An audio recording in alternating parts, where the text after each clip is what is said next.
The Water And Sewerage Company held a press conference on Monday to discuss plans to improve water supply efficiency. Wasco CEO Zilta George Leslie told reporters the company aims to replace part of the 24-inch pipeline between the Millet and Verner pumping stations. She described the plan as a strategic initiative to enhance reliability.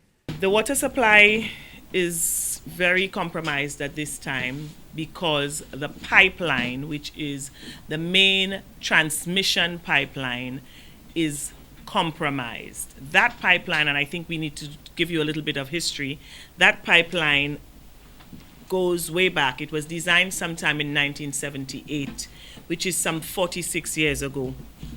And of course, it was installed in the late 1980s. That pipeline was compromised from inception because it was made of mild steel.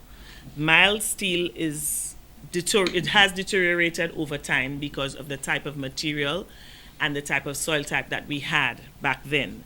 So, of course, this results currently in very high levels of water loss. These very high levels of water loss result in us having very frequent shutdowns of the water.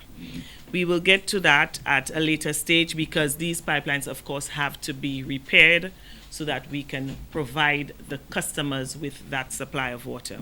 George Leslie apologized for extended supply interruptions. She explained teams were working to quickly restore service.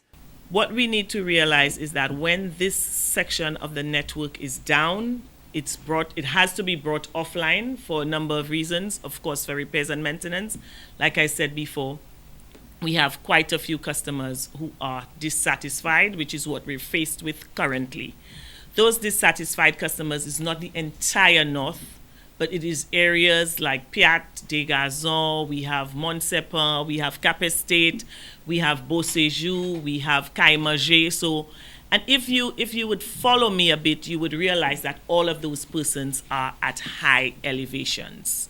So even when we have maintenance done on the pipeline, the water will be restored to most of the north, but we have this very small section where the water has not been restored.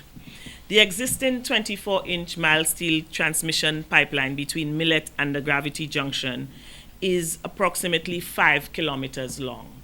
And this 5-kilometer pipeline, currently this section is what is suffering at this current time.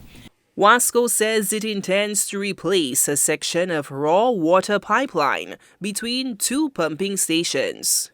In the meantime, what we try to do is to do what we call valving, which is actually rationing of the water. So we try to give one community one day, the next community another day. And we also use trucks to supply persons at the high elevation. It's not the best. Whenever you get into rationing of water, the situation sometimes doesn't pan out to be what you expect. But that's what we have to do until that date, and it will continue this way. We ask the public for their cooperation, contact us, especially persons who have issues, because sometimes the trucks would go by and not give to everyone.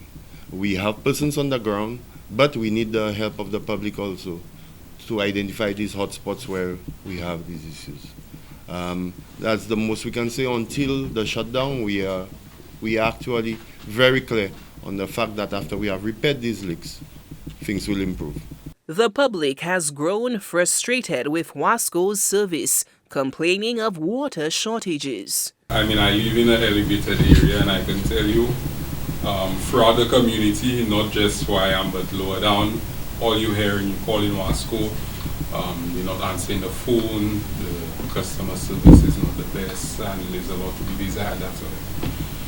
What is in place to address that prior before the shutdown to ensure that these people receive water? Because that is the issue right now. Okay.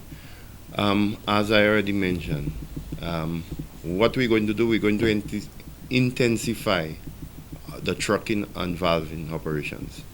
And we're actually going to put boots on the ground, have persons to go into the different communities Another thing we plan to do also is to place tanks at strategic locations where we fill these tanks with water, which is a normal part of our dry weather or during the drought we use that system. But it's something that we're going to put in place starting from immediately. Wasco plans to shut off the compromised pipeline near John Compton Dam in late February. The CEO said the company would continue updating consumers.